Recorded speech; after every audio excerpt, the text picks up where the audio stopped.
Good morning. Welcome to 모닝스페셜. 여러분 안녕하세요. 9월 18일 수요일 최수진의 모닝스페셜입니다.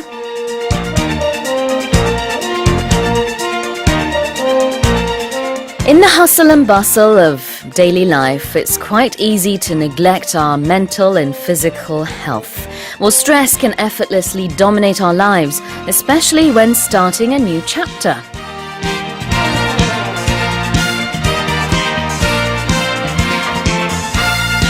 가을은 독서의 계절이죠.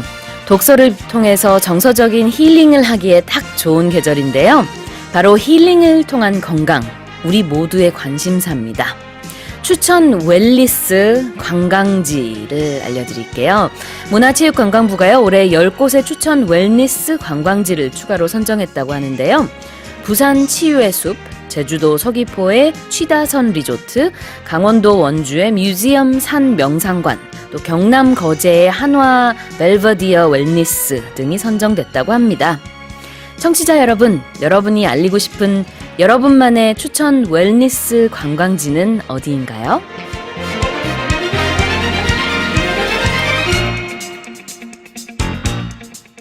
Well, fitness, well-being, lifestyle, these are key words for the modern person, so it's never an exaggeration to say that a couple of minutes a day dedicated to oneself is exactly what we need to face challenges day in and day out. Well, with that said, let me give you today's quiz question. A popular action done in silence to clear one's mind is known as this. 1번 meditation, 2번 perdition. 오늘도 청취자 여러분의 많은 참여 기다리고 있습니다. 퀴즈 정답 보내주신 분들 중에 추첨을 통해서 총 5분께 쿨링 스포츠 젤 보내드리겠습니다. 또 여러분의 소식과 소감, 그리고 방송 중 궁금한 질문 있으시면 보내주세요. 짧은 문자 50원, 긴 문자 100원에 샵 1045고요. 무료 반디 게시판이나 카카오톡 플러스 이용도 가능합니다. Okay then, let's kick off today's show with today's global headlines. 세계 각국 언론사들의 어떤 헤드라인이 올라왔는지 살펴보는 시간입니다. Touch Global Headlines.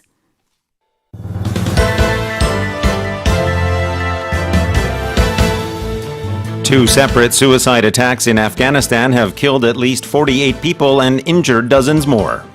아프가니스탄에서 2건의 자살 폭탄 테러가 발생해 최소 48명이 목숨을 잃고 수십 명이 부상했습니다. Osaka Mayor Ichiro Matsui has offered to take in radioactive Fukushima water and release it into Osaka Bay. 일본 오사카 시장이 후쿠시마 원전의 오염수를 오사카 앞바다에 방출하는 데 협력하겠다는 의사를 밝혔습니다. Analysts are saying that growing tensions in the Middle East are putting the global economy in jeopardy. 흔들리는 중동 정세가 세계 경제의 주요 위험 요인으로 떠오르고 있습니다. The central government of Turkey has removed the mayor of Gulp District as he is accused of having ties with a pro-Kurdish organization. 터키 중앙정부가 친쿠르드족 성향의 야당 소속 민선 시장을 또다시 해임했습니다. A French court has dismissed charges against climate protesters after they took down President Macron's portrait from a town hall in Lyon. 프랑스의 행정관청에서 마크롱 대통령의 초상 사진을 떼어 시위에 사용한 환경운동가들이 무죄 판결을 받았습니다.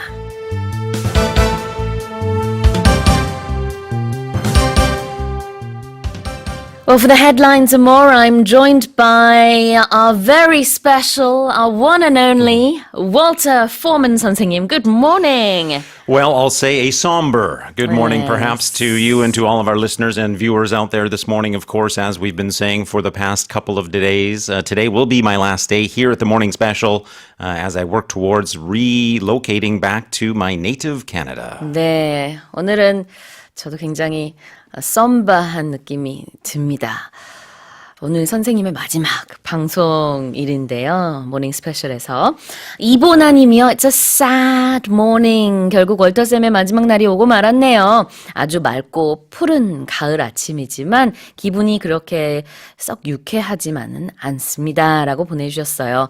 물론 이제 떠나보내는 입장에서 저도 좀 슬프지만 또 선생님의 앞날을 위해서는 좀 Sure. 축하할 만한 그런 날이다. Thank you for that. 라고 말씀을 드리고 싶고요. 마마 유야라는 아이디 쓰시는 분이요.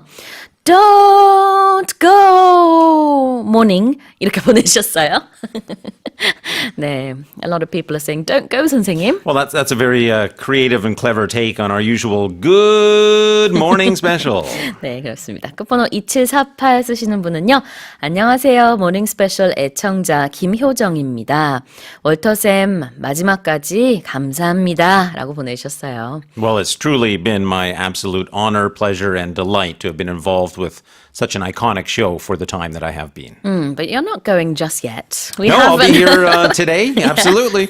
We have a full show to get through, so let's get through that. And if you'd like to listen to the headlines again, it's actually going to be the last time you can listen to the headlines with 월터 선생님. You can check that on our website. 모닝 스페셜 홈페이지에 들어오시면은요. 조금 전에 월터 선생님과 제가 읽어드린 헤드라인 무료로 다시 들으실 수 있습니다. 예전에 우리가 읽어드린 헤드라인도 다 거기 올라가 있으니까요. 확인해 주시고요. 많은 이용 부탁드립니다. Let's go over the headlines. Headline number 1. 2 separate suicide attacks in Afghanistan have killed at least 48 people and injured dozens more. 아프가니스탄에서 두 건의 자살폭탄 테러가 발생해 최소 48명이 목숨을 잃고 수십 명이 부상했습니다. So as the headline does mention, there were 2 separate attacks. One attack occurred in Parwan province north of the capital of Kabul. That's where an election rally for President Ashraf Ghani, where the rally where he was scheduled to speak, the attack happening there killed some 26 people. In the second blast, which occurred near the U.S. Embassy in central Kabul, that was said to have killed 22 at the time of writing. And as you said, the Afghanistan president was set to speak at the first venue that you mentioned there, but that did not take place. 26 people died there, and then 22 later in front of or nearby the U.S. Embassy in Kabul. That brings the number of fatalities so far to 48. What more do we know? Well, we do know at least who has claimed responsibility for these attacks. The Taliban have said that they were behind both attacks.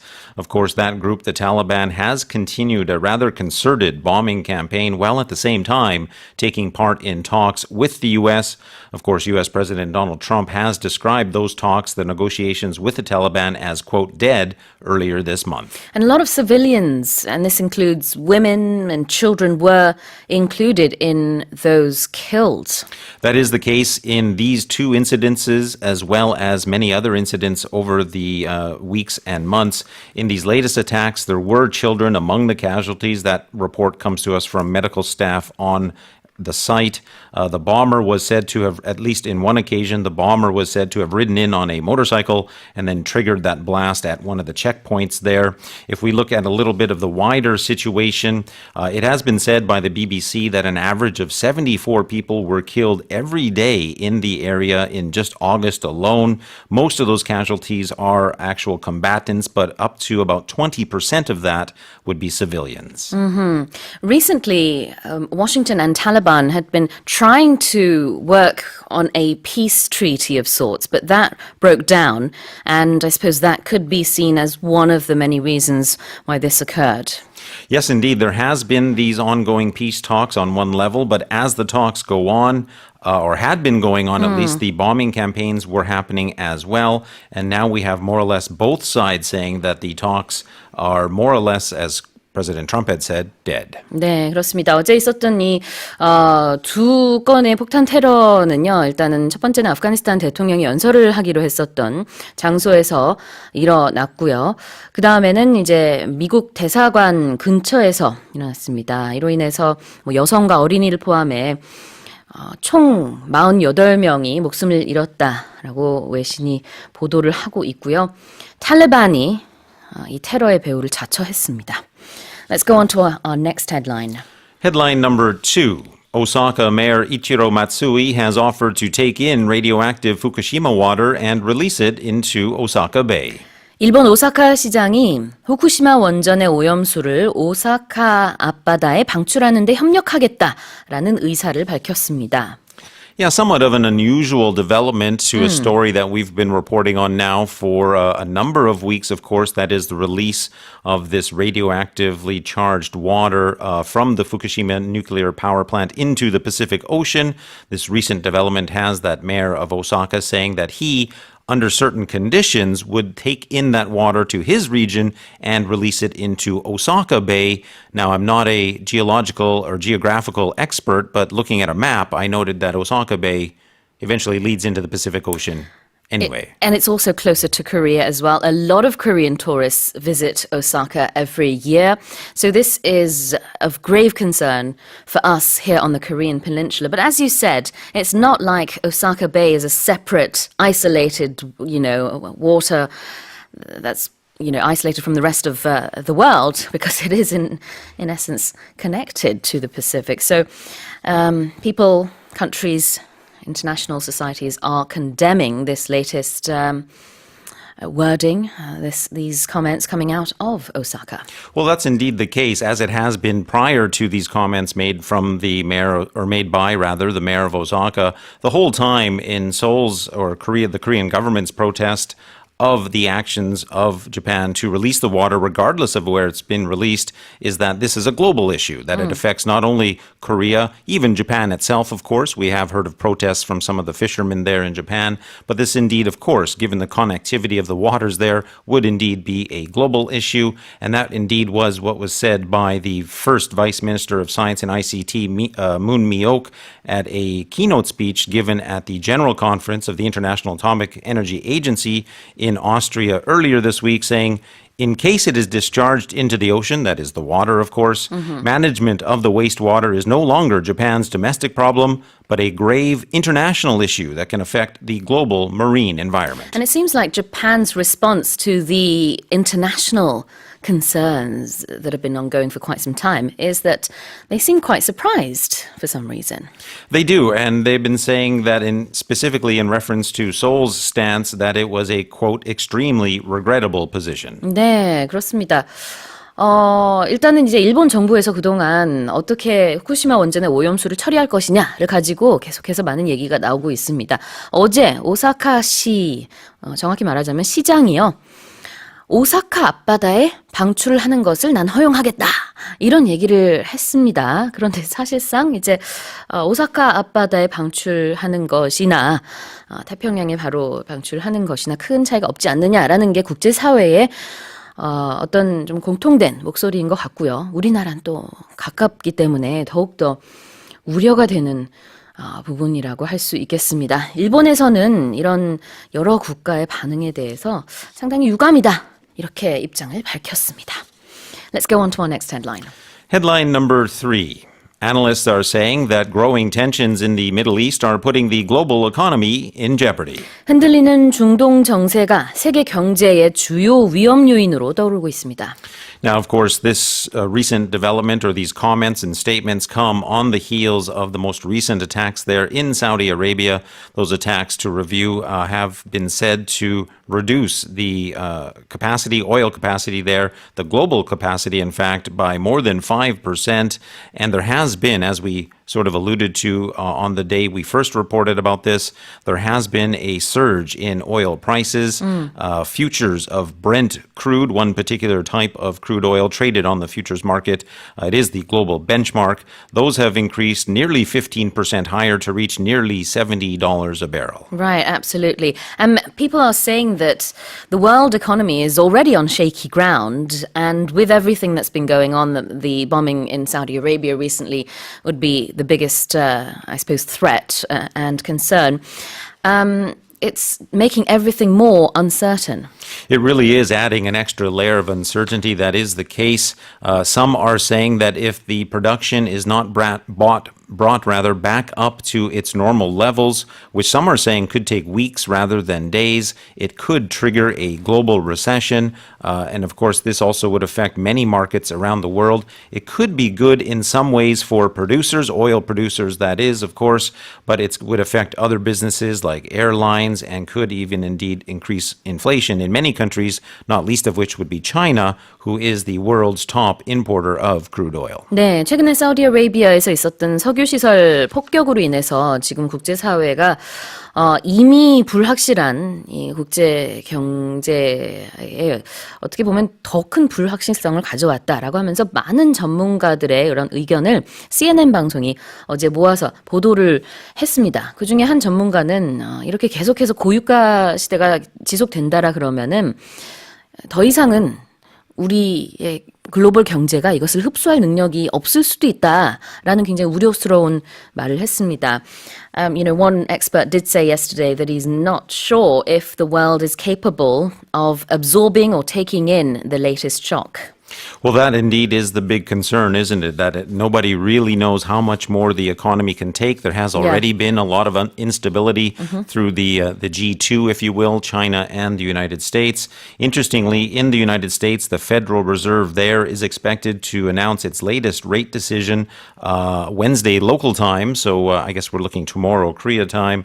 And it is still expected by many analysts to reduce its key rate. However, they are in a rather tight bind given the recent spikes in oil prices, which could increase inflation, which could affect their ultimate decision. Right. And in our everyday lives, this could also affect flights, for example, and transportation. So it is going to have a massive ripple effect. It definitely could.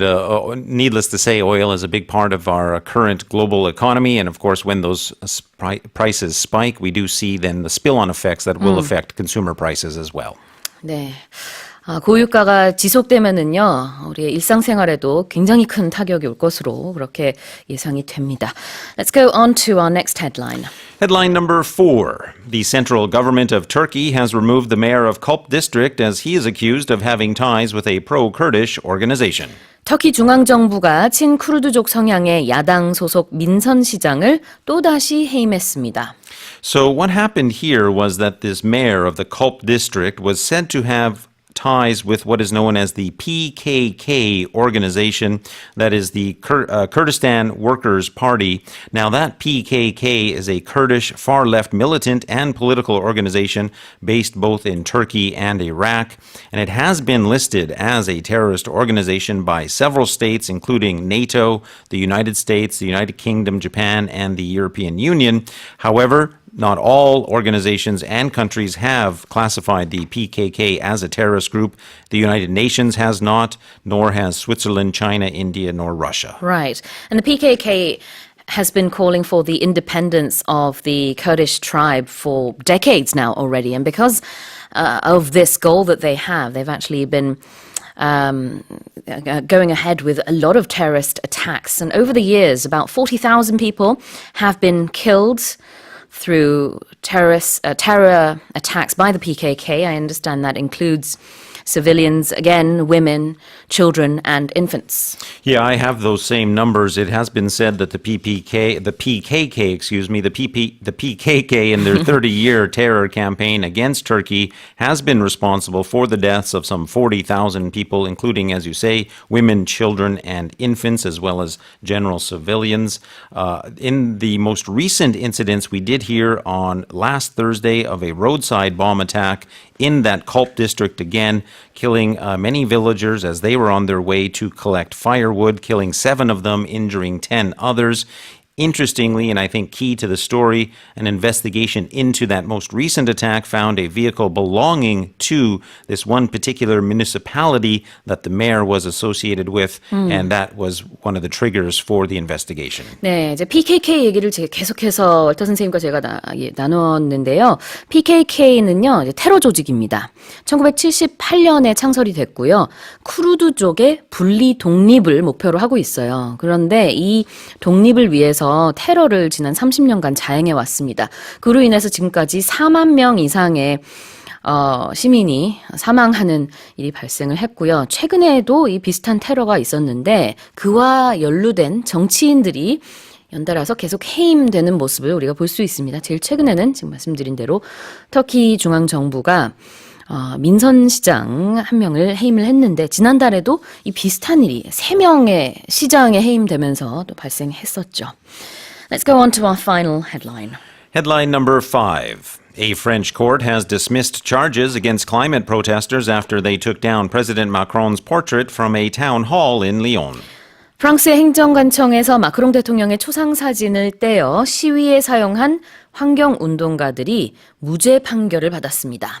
So the case in France is not different, I think, from the case here in Korea, the United States, Canada, and pretty much any country around the world where the current head of state is normally has his or her picture hung in various government buildings. If you go into government buildings in Canada, you'll see pictures of Prime Minister Trudeau. If you go into government buildings here in Korea, of course, you'll see pictures of President Moon. And this was the case here. But in February, a group of 20 activists entered this town hall in a district in Lyon. Two of them removed the portrait of the president from the wall there. They later then were pictured holding this portrait outside of the building. Prosecutors were demanding that they be fined some 500 euros for theft, but a recent French court dismissed those charges, and the protesters there, the campaigners, are calling that decision historic. The court in Lyon seems to have said that it was legitimate for them to have done this because of the seriousness of climate change. Yes, that's right. The judge conceded that the object that was taken was a very strong symbolic value. However, he did add that the group's intrusion into the town hall had caused only a limited disturbance to public order and that the protesters' actions were, quote, a legitimate call on the president. Now, many decades ago, if the same thing had happened, it may not have been so likely for any court or a judge, for that matter, to say, given the grave situation of climate change, you know, your actions were legitimate. So that goes to show that environmental issues are taken very seriously now. Yeah, definitely. There has been more concern placed on them by the courts and other agencies. However, interestingly, back just in May, a climate protester who carried out a similar action was indeed fined at that time some 250 euros, a lesser amount, mind you, and a similar, not exactly the same situation. But hopefully in the future, this case that we're talking about right now will affect other similar cases. It certainly could. Many people are calling it landmark and historic. It may set a precedent. So we'll have to wait and see if more portraits of the president there are taken down to see what happens. 네, 몇 달 전만 해도 이 비슷한 일이 있었는데요. 환경의 이제 중요성, 환경에 대해서 얼마나 이제 중대하게 생각하느냐에 따라서 이 판결이 많이 달라질 수 있는 사건이겠죠. 그 몇 달 전에 한 5월 달에 있었던 사건에서는 유죄 판결을 환경운동가들이 받았었는데 이번 사건 같은 경우에는 무죄 판결을 받았습니다. 그러면서 리옹의 법원이 기후변화의 중대성을 고려했을 때 이 시위는 정당한 것이다. 이렇게 얘기를 했고요. 앞으로도 아마 비슷한 판결이 있을 때 영향을 미칠 것으로 그렇게 예상을 할 수 있을 것 같습니다. Well, those are our headlines for this morning. Let's remind our listeners of the quiz. Well, our quiz this morning is extra short and sweet, so listen carefully. A popular action done to clear one's mind is known as blank. Would that be number 1, meditation, or number 2, perdition? 무섭네요. 짧은 문자 50원, 긴 문자 100원에 샵 1045로 보내주시고 관디 게시판이나 카카오톡 플러스 이용도 가능합니다. 추첨을 통해서 총 5분께 쿨링 스포츠 젤 보내드리겠습니다. 자, 이제 노래를 들을 시간이 됐는데요. 오늘의 첫 곡은 제가 신청한 곡입니다. Oh, well, thank you. Yesterday I had a chance to hear some of the songs that I liked and very interested to hear what the song is and why you chose it. 네, 오늘 저는요. 월태 선생님을 생각하면서 선곡을 한번 해봤는데 선생님이 어디에 가시든지 저는 항상 선생님을 응원하겠다. Well, thank you. 이런 마음을 담아서 Thank you. I will be rooting for you wherever you will go. That was the thought behind the song choice. So Lovely. here it is. Can't wait to hear it. The Calling, Wherever You Will Go.